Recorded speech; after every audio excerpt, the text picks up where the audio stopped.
에스겔서 13장 17절로 23절입니다.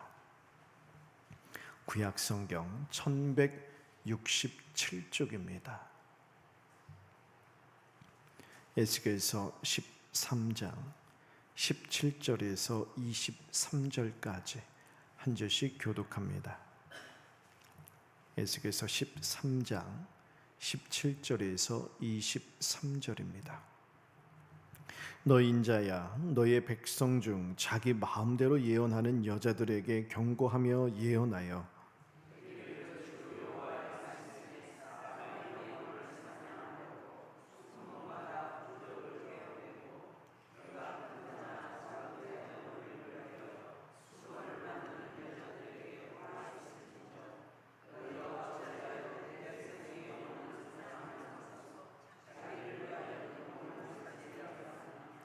너희가 두어 움큼 보리와 두어 조각 떡을 위하여 나를 내 백성 가운데에서 욕되게 하여 거짓말을 고지 듣는 내 백성에게 너희가 거짓말을 지어내어 죽지 아니할 영혼을 죽이고 살지 못할 영혼을 살리는도다.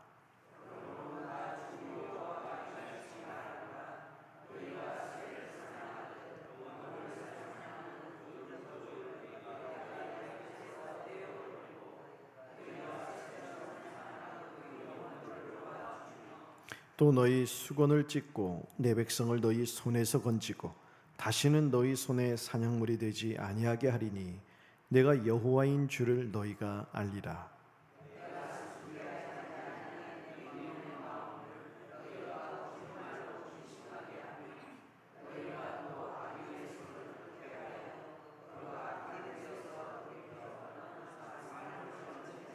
함께 읽겠습니다. 너희가 다시는 허탄한 묵시를 보지 못하고 전복도 못할지라. 내가 내 백성을 너희 손에서 건져내리니 내가 여호와인 줄을 너희가 알리라 하라. 아멘. 어제 하나님께서 거짓 선지자, 일명 선지자죠, 참된 선지자가 아니라 거짓된 예언을 하는 자들에 대해 심판의 메시지를 선포하셨는데요, 대부분이 다 남자 거짓 예언자들이었죠. 오늘은 그 가운데 특별히 거짓된 주술을 하는 자칭 여선지자라고 일컫는 주술사들에 대해서 심판의 메시지를 선포하는 내용이라고 볼 수 있습니다. 18절 보시면 그들에게 화를 선언하십니다. 그 이유가 뭐냐? 손목에 매는 부적, 머리에 쓰는 수건으로 영혼을 사냥했기 때문이다. 그렇게 말씀을 하십니다. 여기 손목에 부적을 대고 머리에 수건을 쓰는 행위는 아마 이 당시에 어떤 악령을 쫓거나 질병을 치유하기 위해서 몸 곳곳에 어떤 매듭이나 끈을 착용했던 이방의 주술적인 행위, 그것을 따라하는 그런 모양들을 가리키는 것입니다. 그래서 그들은 여선지자들이기보다는 주술사라고 말해야 맞는 것이죠. 하나님은 구약성경에서 특별히 주술적인 행위를 다 금지하셨습니다. 레위기 19장 26절에 점을 치지 말라, 술법을 행하지 말라, 여러 가지 주술, 마술이나 이런 주술 이런 것을 행하지 말라. 신명기 18장 10절에서 12절에 점쟁이, 길흉을 말하는 자, 요술하는 자, 무당들, 신접자, 박수, 초혼자들 너희 가운데 용납하지 말라 말씀하세요. 왜냐? 하나님께서 가증히 여기시는 자들이다, 이렇게 말씀하셨습니다. 근데 그들이 버젓이 예루살렘에서 이 주술적인 행위들을 행하고 있는 것이죠. 또 예루살렘뿐만이 아니에요. 앞서 본 바 예루살렘 성전 안에서 이들이 활개를 치고 다녔던 것입니다. 그들의 주술적인 행위를 통해서 마치 사냥감이 활을 쏴서 먹이를 쏘아 죽이듯 영혼들, 하나님 백성들의 영혼들을 죽이고 있다는 것이죠. 그리고 자기 입속을 챙기고 있다 말씀하십니다. 19절 보세요. 두어 움큼 보리와 두어 조각 떡을 위해서 사람들의 영혼을 사냥하고 있다는 거예요. 그러니까 막 대단한 것도 아니에요. 엄청 일확천금을 막 뺏어내고 있다는 것도 아니에요.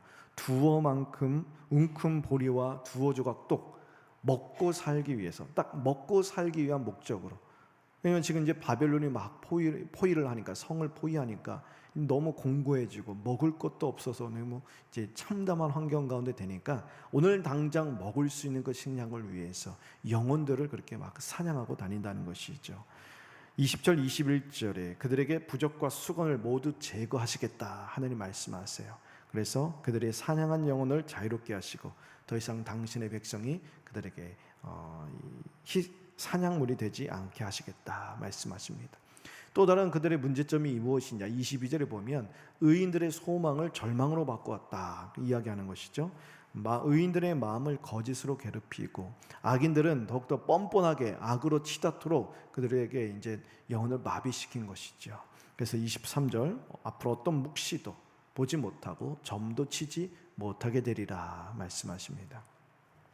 오늘 말씀에 하나님의 뜻과 상관없이 자기 마음대로 자기 생각과 욕심에 따라서 거짓말을 하면서 마치 하나님의 말씀인 양 거짓된 예언과 환상을 퍼뜨리는 자들, 이런 자들은 어느 시대에나 존재합니다.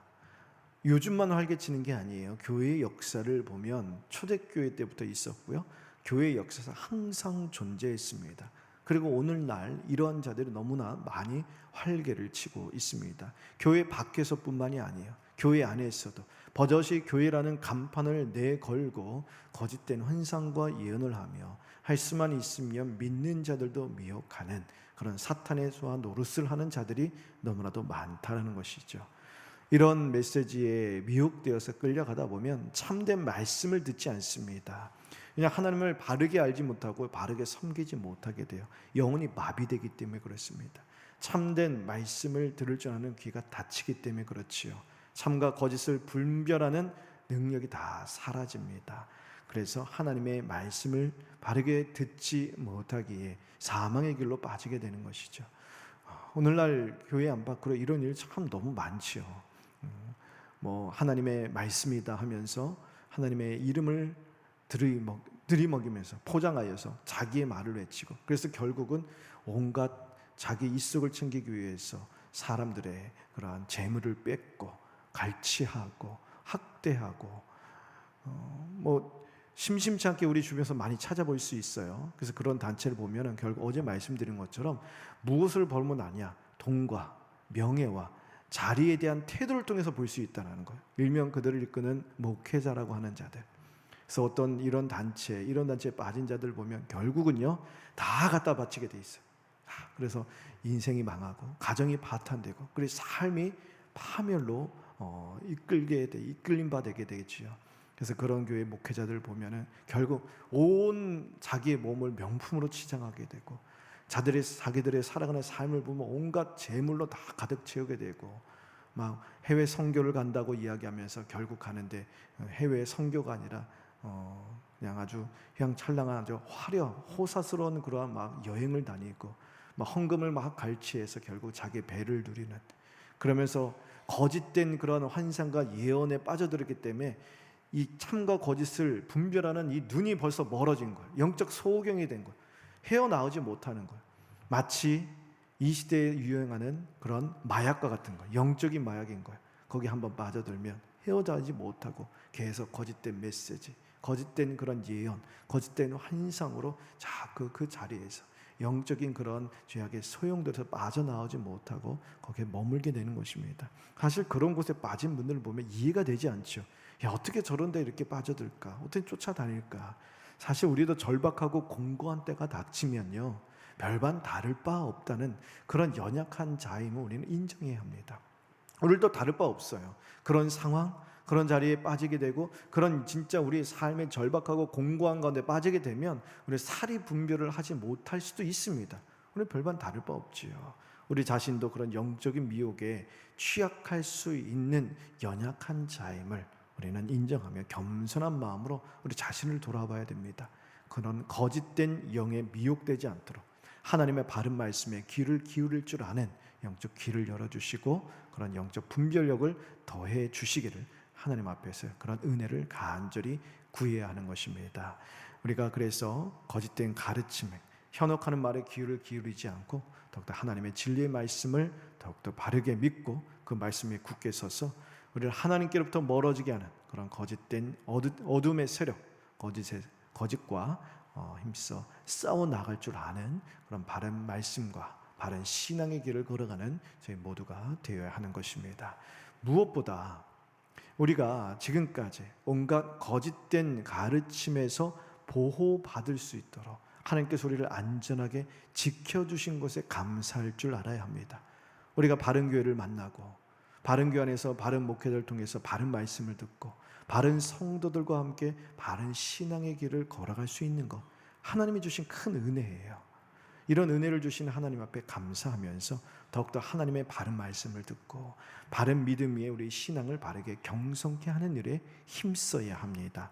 그렇게 거짓을 분별할 수 있는 영적인 눈을 열어주시길 간절히 구애하는 것입니다. 아울러서 오늘 말씀에 보면 하나님께서 모든 거짓된 그런 부적과 수공 같은 미신적인 도구를 다 제거해 버리라 그렇게 말씀하시잖아요. 이 말씀을 우리 마음판에 새기면서 우리도 우리 삶 속에 교묘하게 스며든 그런 미신적인 방식과 그런 습관들을 과감히 버려야 합니다. 주변에 보면 하나님을 믿노라 하면서 결혼, 이사, 개업 등 어떤 중요한 인생의 중요한 일을 결정할 때 막 좋은 날을 따지는 그런 분들이 계세요. 그래서 어디 가서 좋은 날 받아오고 어디 가겠어요? 어디 가죠? 점집에 가거나 용하다 하는 데를 막 찾아다니면서 좋은 날 받아오고 또 어디 싸워와서 몸에 막 지니고 다니고 하나님을 믿는다면서도 그런 분들이 많다라는 거예요. 우리 젊은 세대는요, 하나의 문화지요. 타로, 점, 이것이 옛날에는 그 점 치는 거잖아. 근데 지금은요, 문화예요. 젊은이들은 그것이 하나의 놀이고 하나의 문화고 이것이 교묘하게 우리의 삶 가운데 스며들었다는 거예요. 예전에는 하나님 믿는데 그래도 되나? 지금은요, 문화라는 미명 안에 우리의 삶 가운데 교묘하게 들어와서 아무렇지도 않고 하나님 앞에서 거리낌 없이 그냥 아무런 생각 없이 동화되는 이런 잘못된 행위들이 우리의 삶 가운데 스며들어 있을 수 있다는 거예요. 하나님 앞에서 이것은 가증 여긴 일이에요. 하나님 분명히 말씀해 주셨어요. 아까 제가 말씀드렸죠. 레위기 신명기에서 하나님 직접적으로 말씀을 주술하는 자, 점치는 자, 무당 쫓아다니지 말래요. 왜요? 하나님께서 가증히 여기신다. 우리의 영혼을 좀먹는 것이고 우리의 영혼을 갉아먹는 것이고 결국 참과 거짓을 분별하지 못하도록 우리의 영혼을 마비시키는 거짓된 영들이라는 거예요. 발을 들여내서는 안 됩니다. 그래도 우리 삶에 스며든 미신적인 이 전통이나 문화에 아무런 생각 없이 동화된 잘못된 행위들을 버리고 오직 진리의 말씀 붙들고 하나님 앞에 말씀과 기도로 서는 일에 더욱 힘써야 하는 것입니다. 그래서 우리는 진리를 왜곡해 살아야 할 사람들이 죽고 회개하고 돌아와야 할 이들을 기회를 잃고 망하게 하며 하나님이 가장 귀하게 여기시는 영혼의 가치를 짓밟는 이런 거짓된 자들이 판치는 이 악한 세대에 우리는 영혼을 살리는 자로 부름을 받았습니다. 그 귀한 사명에 합당한 믿음과 삶을 지켜나가며 영혼 구원의 사명을 힘쓰며 살아가는 저희 모두 되기를 간절히 바랍니다.